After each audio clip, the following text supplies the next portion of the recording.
Hello and welcome everyone to our very first session of CabiConnect. So CabiConnect is designed with you all in mind because we want to remind you of the importance of connectivity. We want to remind you of the importance of service and getting to know everyone that's around you. So many times we meet people in our everyday lives and we do not look at how much there is to learn from each and every individual we meet. So that's what CabiConnect is all about. Whether you're in the workplace, whether you're in your personal settings, in and out, as you shop and make different encounters, never miss the opportunity to connect with someone. Never miss the opportunity to learn from the lives of those who God has put in our paths. So on our very first official session of CabiConnect, we are introducing Miss Teresa Stith. Welcome, welcome, welcome, Teresa, to CabiConnect. How are you today? I am great this Great. morning. Good, good. We are so happy to have you. And I want to read a mini bio to let you all know who we're speaking with, Miss Teresa Stith. So, Teresa, who is also my cousin, by the way, is an author of faith who has faced many battles in life simply looking at life all wrong. The situations and circumstances that were designed to destroy her were actually used to mold her when she discovered how to rightly apply the word of God to them. Understanding the concept of now faith is taught her that yesterday's faith couldn't carry her through today's journey and that faith had to be applied consistently, not once, she said consistently, over and over again to become effective. Faith works when we work our faith. And we work our faith by believing that we've already received what we're believing God for. Teresa has published 6 books to date, and we will tell you how you can find those a little later in the broadcast. Her books are, she has 2 faith groups, a life coaching business called Persevere Life Coaching Services, and many other talents, gifts, and roles. So we want to take the opportunity today to uncover the book of your life, Teresa. And we want to take our opportunity to learn from your life and the lessons that you have to share with us. Amen. Amen. So, we talk about the importance of service and we talk about the importance of connectivity. Who is Teresa today? Teresa, today, oh my God, I am so excited to share. Let me just first say that it is an honor and a privilege to be on this broadcast this morning. I'm so excited to be able to share with you all the journey that the Lord has had to bring me through. And like she said, whether it's in the workplace, whether it's dealing with people in the community, just being able to come to a place where I can humble myself, because when I started working in the workplace, and I'll tell you who Teresa was. I was a person that didn't have any structure. I didn't have any kind of substance or sustainability in my life. I was just out here doing me. That's what I was doing. But when I started to work in the correctional facility, then I began to see how the Lord began to add structure to my life with those who He sent to supervise me at the prison. So I had supervisors, leaders, and managers who invested in me. And it was what I needed in my life at that time to be able to grow into my role as a leader. And what I learned was that, some of the things that I didn't feel confident in, they built up my confidence by putting me in those leadership role positions.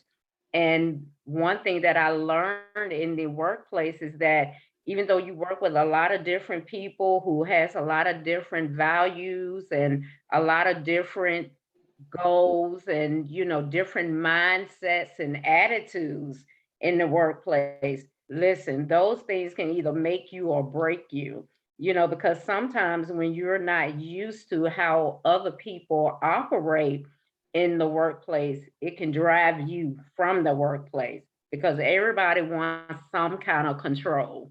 Everybody Mhm. wants to do what they want to do. They want to contribute, but they haven't learned that contributing is a process. It's something that you have to grow through in the workplace. So I'm thankful, that I had leaders and managers who taught me all of those things, and being in the role as a manager today, that I'm able to do the same for those whom I supervise.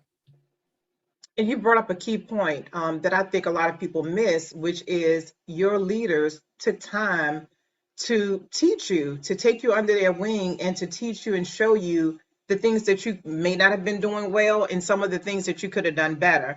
And in turn, that has made you a better leader because you learned from those leaders what leadership really meant. I stress that a lot because there's a difference between a leader and a boss. Right. What do you think the difference is, or it has been for you, in having a leader versus having a boss in the workplace?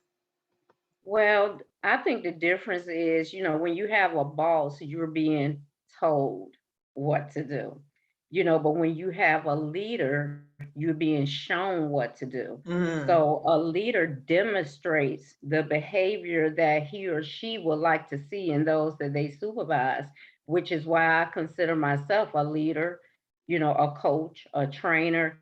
I like to get out there with the people that I supervise and show them the way to do things, because nobody wants to be told what to mm-hmm, do. They just mm-hmm, don't, and for me, because I was considered, and I'll tell you what my supervisor said. He said, well, she's a little rough around the edges. mm-hmm, mm-hmm, And that's how he, summed me up. She's a little rough around the edges, but let me have her. I would never forget those words, because sometimes in the environment, we tend to throw people away that mm-hmm, we feel like, well, they ain't about nothing or whatever. Listen, when I was a supervisor at another place of employment that I worked at, it always rubbed me the wrong way when I felt like, my supervisors were giving me people that nobody else wanted. And I'm just gonna be real with you about that, mm-hmm, because mm-hmm, they was a little, like my supervisor said about me, rough around the edges. mm-hmm, So nobody mm-hmm, really wanted to deal with them. And so I would never forget when I left that place of employment one day, and I was leaving out to go home, and I was walking with my head down, and I kept hearing the spirit say, lift up your head. And mm, I lift my head up, but then I put my head back down, and he said, lift up your head. But then the Lord, the spirit began to speak to me and tell me that this is who you are. This is what you've been called to do. You've been called. Stop feeling some kind of way when they send those people to you, because this is what I have called you to do. mm-hmm, And let me mm-hmm, tell you, when I understood what my assignment was, then I could invest in my assignment. So I began to grow myself in mm-hmm, that place where I was, because I could have just easily walked on out the door and say, mm-hmm. I'm tired of this, I'm not going to do it anymore. But then what would have happened to those people that everybody else wanted to throw away? Where That's would they right. be today? That's So right. I began to take a different approach, like you said in my bio, when I started to look at things differently. So I Mm-hmm, had to be transformed by the renewing of my mind. I had to change the way that I thought when I walked into that environment. And I'm responsible for that. So I mm-hmm, had to come up with a system of development that worked for me and that I could impart into those that I supervise. So then it came to a place where everybody wanted to work with me, because they mm-hmm, was hearing about the environment, and they was hearing about how when she works, we don't have all these problems. Because one thing that I would say to leaders and managers is that you have to have some kind of expectation for the people that you supervise. mm-hmm. Now, everybody that comes in under your leadership is not going to be in agreement with that at first, but you have to be firm, and you have to maintain your stance as a supervisor and expect no less than what your Mm-hmm. expectations are. So, Mm-hmm. with those expectations, had to come some discipline, so and it's always hard, sometimes, to discipline other people, but and they don't understand that you are actually making and molding something and shaping something in them. But the Mhm. most rewarding thing that I have found in all of that were those who came back to me and say, you know what, I'm glad, that I was put under your leadership. When I came here, at first, whether I didn't like you or I didn't like how you supervised or what, but now I see, and that has been the most rewarding thing in my career, Mhm. that those that I've supervised have either went on to be supervisors and they supervise how, what they learned under my leadership, or they went on to teach others what they learned. And so that's the most rewarding thing, in this profession for me. That is awesome because I speak on a manager. I had John McPeters. I will never forget him. When I was 19, I started working at a bank. And I remember when I would go and ask somebody for help. Now, I was raised, my parents taught me, and you know my parents, but they taught me manners and, work ethic and all those things. But being in the workplace environment, I remember specifically when I would go and ask someone for help, he would take time to pull me to the side and say, now, whenever you ask somebody for help, and if they help you, make sure you tell them thank you. It doesn't matter how small it is of what they did for you. Anytime someone helps you, do not forget to tell them thank you. And that carried a long way. He also taught me whenever you have downtime, go and look at somebody else, look at one of the other tellers that are in a higher role than you and see what they're doing and try to learn their job. So it is so important, as you said, to be groomed. I have a program in my coaching services that's called Groom for Greatness. It's not where you start, as you said. You can be rough around the edges. But if you have someone that's going to take time to groom you, to show you the way, then success is bound to happen. So that's great. So what do you think the difference is, or what about working with people who, as you said of yourself, was rough around the edges? If you have someone that you're supervising that does seem difficult, they're the people who may drain the whole atmosphere, the people that seem to resist or rebel all kinds of discipline or whatever the protocol is. How do you manage those people? Because sometimes leaders may think it's not possible. So let me give them away. I don't want to have to deal with them. What do you think about that, and how important do you think it is to take time with those people? It's very important to take time with those people. But before I got to this place where I can actually say that, I used to say, you know what? Some of y'all just like clouds. When you disappear, it's a sunny day. I love that. I love that.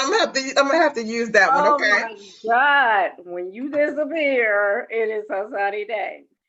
But but I've learned that even I had to grow through that. And it's Mm-hmm. so amazing that you're asking that question because I just got a whole slew of new employees in. And the first thing that I wanted them to know, because every time that we meet, then I ask them, how was your day? Is it anything, that happened during the course of your day that you would like to discuss or talk about? Because we're in the business of making people better. Leaders Mm-hmm. and Mm-hmm. managers, if that's not what you're in the business of doing, then you should be in the business of making people better because we want to retain those people. Mm-hmm. We want to keep them in the workplace. So you have to ask those questions. What are some of the things that you were challenged with yesterday? How can I be of assistance to you? Mm-hmm. Mm-hmm. What can I do, to help you to grow yourself further, so that you will want to make this a career and not just a job. So I had to learn that even for me, I had to grow through some things, and that's what I tell my staff: grow through it, grow Mm-hmm. through the attitudes of other people, grow through the differences of other people. It's some people that come to work that really wants to work and grow in that position that he or she is in, while there's other people that come to work and yeah, they're just looking for a paycheck. So they don't care, how the environment functions, you know. So you have those, who bring positivity into the environment. And then you have those who also make, the day challenging. But how does that help you rather Mhm. than look and focus on the bad things or the chaos that's happening in the environment. What can you take away from that chaos? And Mhm. what I tell, my staff is that if you keep running away from situations every time they get tough, how are you growing? you Mm. you can't grow in a place like that. And even Mhm. if you leave the environment because it gets hard, guess what's waiting for you at the next place that you go to? Because you're going to keep going around that cycle until you learn how to look at it. Mhm. And that's one, when even when you was talking about what's the difference between a leader and a boss. A leader makes you look at things. A leader Mhm. makes you look at yourself. And when you learn how to look at yourself and acknowledge those things inside of you, then you're never going to be able to move freely into your next place. And see, Mhm. a lot of things in my life, I didn't want to look at it. I didn't want to accept it. I didn't want to accept that I had a nasty attitude, at one time, and people didn't like me, and in all honesty, I'm like, why? Because sometimes people just don't get you, Mhm. and it's okay. You don't have to beat yourself up because somebody else don't understand you That's right. you That's know right. but at the same time, we're all works in progress, so we have to be able to work on ourselves in order that the communication in the environment is effective, Mhm. because we all want to have effective communication. Okay, so we're not getting along. Okay, let's talk about it. Why aren't we Mhm. getting along? What is it? Because I want to be in control. Okay, well then I'm sorry if it seemed like I wanted to be in control. You know what? You're right. I apologize for that. But let's see what we can do, from this day forward to make the environment work for both of us. So you Mhm. have to be able to come to some mutual resolve. And Right. when I say mutual resolve, both parties have to want it. You can't leave and leave the environment messy, Mhm. because we had a disagreement yesterday. We're going to bring that back in the environment today. No, learn how to resolve issues up front. So That's when you right. come back into the environment tomorrow, you can flourish, in that day. And I told somebody the other day, the same strategy that you used years ago may not work today. I mean, Mhm. every day you have to develop a strategy that you're going to bring with you into the workplace. Okay, yesterday was hard, but today is a different day. So let's come That's up with right. a different strategy that we can use today that's going to make the environment flourish. And if everybody comes in there with that mindset, you have a good day. And you leading into what I wanted to mention, something that I wish I could put across the screen in all caps: accountability Yes, and communication. Two yes, things. First of all, you're owning what you said in your situation, accountability, not blaming, playing the blame game. It was everybody's fault but my own. But right. taking accountability for, oh, if you felt that I wanted to, if I had a power moment and I wanted to be in control, I apologize you felt that way. And communicating, let's talk about it. Let's go ahead and fix it and nip it now so it doesn't fester and turn into something that's so much more bigger. Um, so talking about custom fit for the journey, so much of what you talk about in work, it was through your own personal experiences that you're prepared for all of that. So many people may not look at how our own personal journeys allow us to communicate better, to see the pain in others. So many of those things. So how has your journey custom fit you to walk in that walk of corrections, and be able to help those people who other people may not want to help or just want to throw away? Okay, so you hitting some places now that's really, really personable for me, but that I love to share because Mm-hmm. that's my assignment. And again, I'm in the business of making people better. So Mm-hmm. I'll tell you, when I first started this journey of corrections, I didn't want to go. I'll just go on and be straight up with you. I did not want to work in a prison. It was not on my list of things to do. However, I understood that it was where the Lord was leading me at that particular time in my life.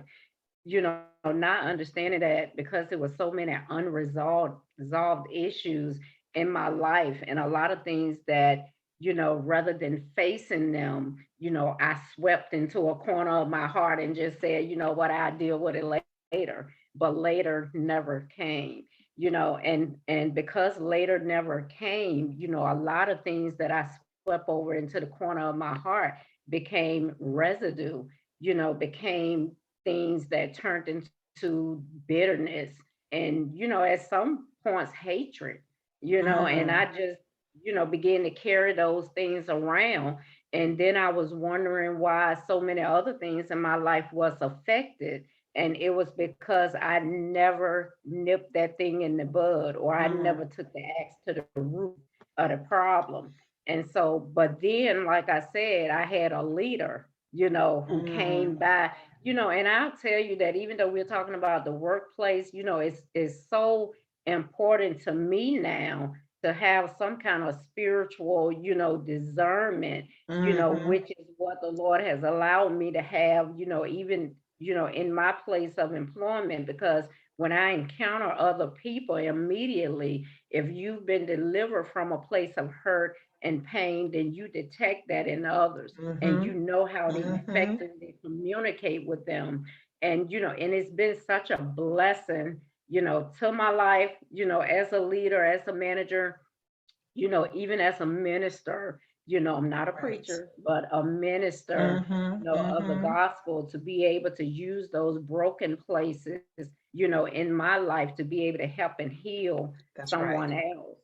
That's right. So it's been, it's something, my second book, and y'all please forgive me if I'm rambling, but it's so many things that comes to mind when you ask Mhm, that question. And even in my second book, I talk about the real purpose behind the hat.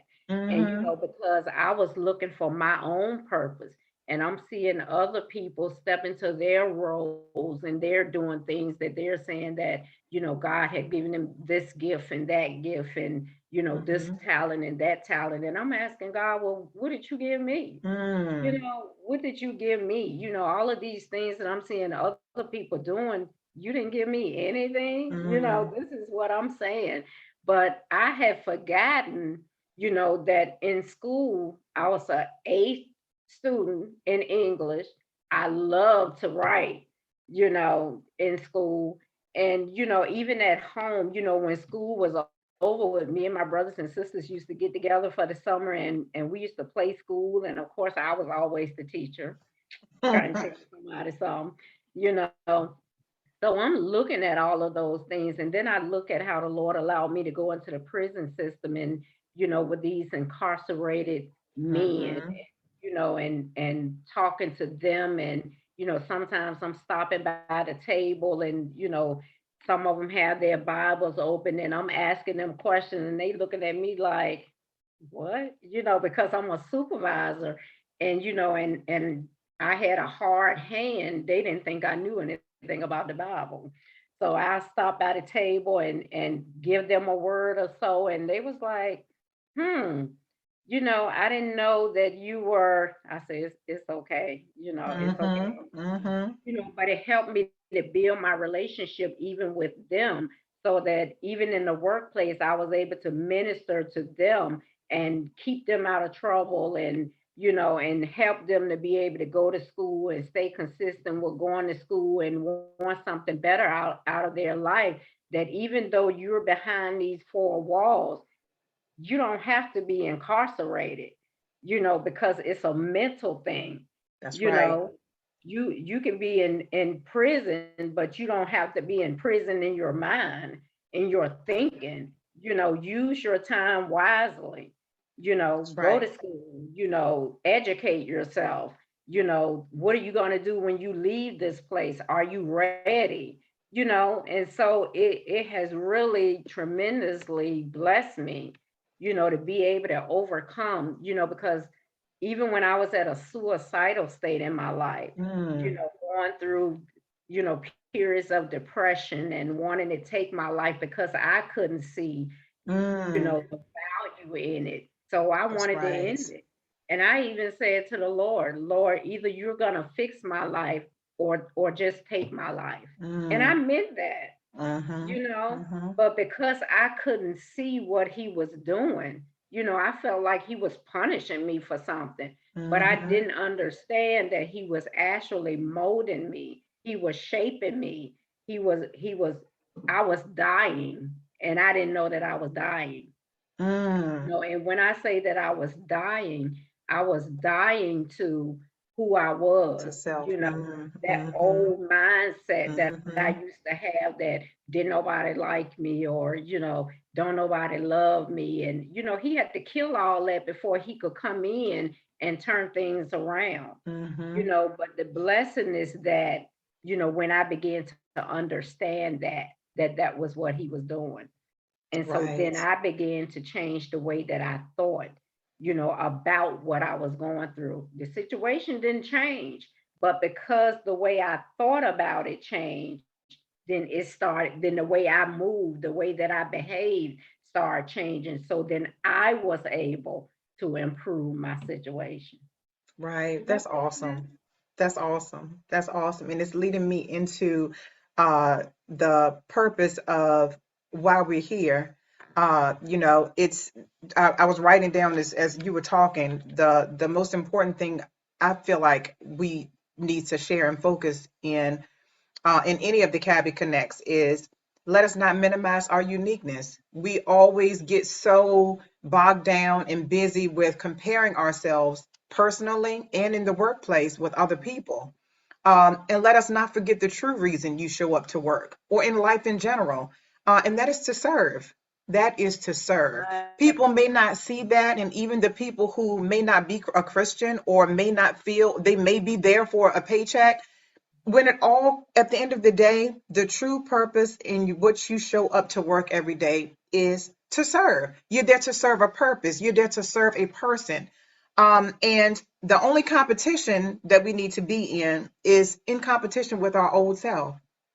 That's it. We're not competing. My gift does not have to compete with anybody else's in the workplace. My position doesn't have to compete because I am unique in myself. You are unique in yourself.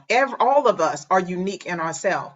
And the more we have leaders and the more we have people showing up in the workplace with that like mindset to lead and to teach, it's going to be such a better place.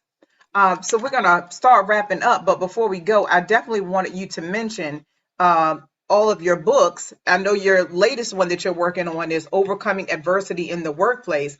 But before you pen this particular book that you're working on now, what about your other books? Let us know what they are and then how everybody can find those books to hear more of your story.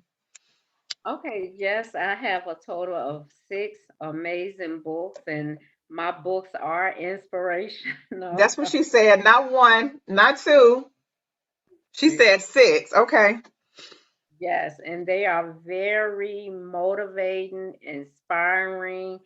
They're geared to move you from where you are to where Mm, you're trying to get to.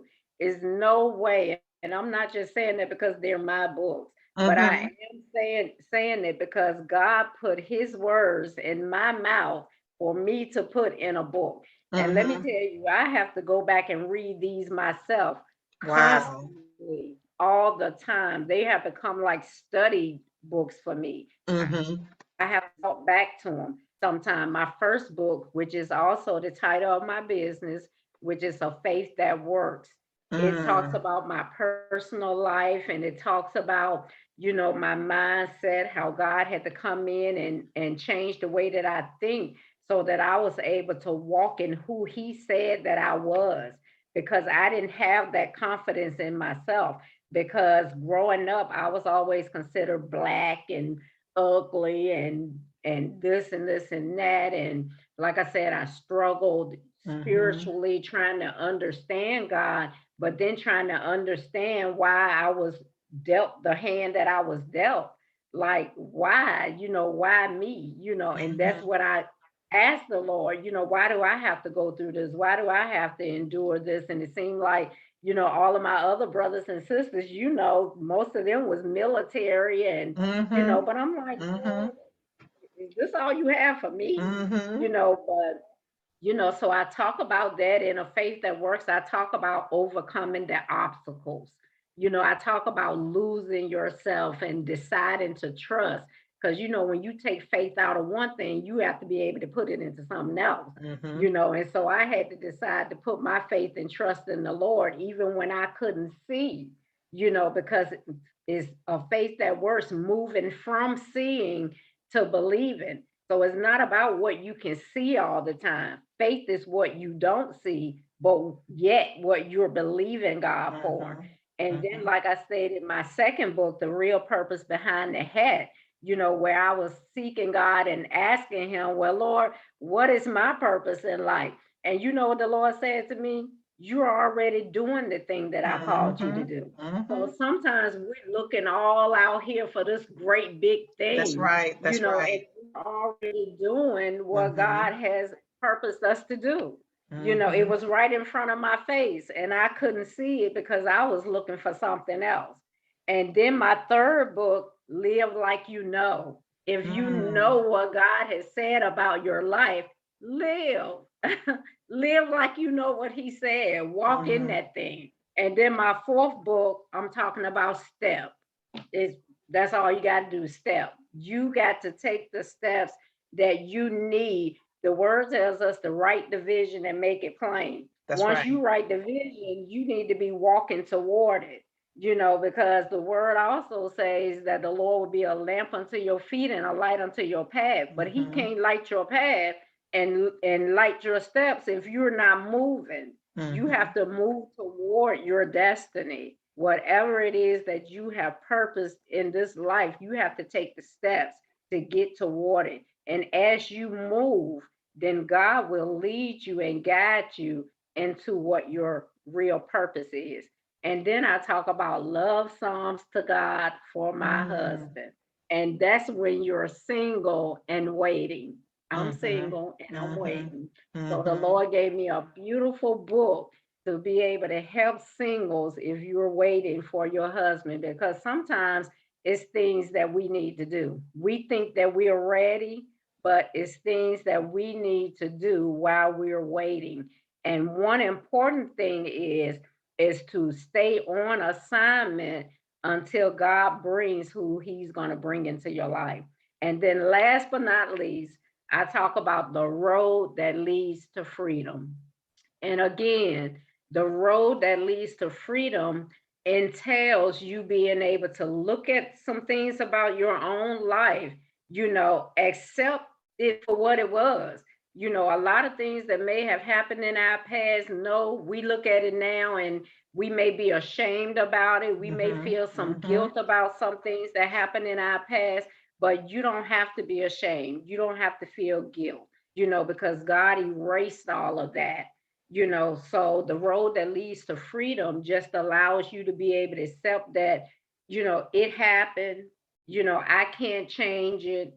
I'm choosing to move forward from it. Mm-hmm. You Mm-hmm. can find my books on Amazon, or you can contact me personally at a faith that works at outlook.com. You can find me on Facebook. I have two faith groups. One of them is a faith that works. The other one is Faith It to Make It. I'm also on Instagram, a faith that works. I'm on LinkedIn as Teresa Stith as my name. I'm Mm-hmm. all over the place. I Mm-hmm. love the Lord. His message to me is faith works when you work your faith. All Faith right. cannot work being alone, is dead. So you have to work your own faith. That is awesome. Thank you so much. And we'll link all of your information in the description of the video that we're going to post today.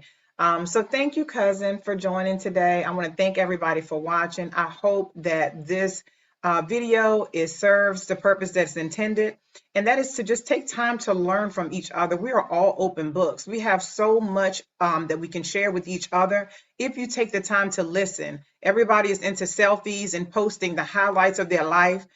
We get busy looking at all the falsehoods and all the pretty moments, but it's Yeah. all the ugly stuff, all the stuff about us down in the trenches, all of our setbacks and our loss, that transforms us into who we are today. And hearing your story and some of what you've been through and your loss, your experiences can be such a blessing, not only to my life, but to so many people's lives. So we hope that you all enjoyed this video, the opportunity to connect and to meet Miss Teresa Stith. Again, we'll have all of her information listed in the description below, and look forward to more videos. If you all have anybody that you're interested in hearing more about, if we need to do a part 2 with Miss Teresa, because there's so much information that we have that we can learn from her, please let us know. I'll have my information listed below as well. So again, thank you all so much for joining us today.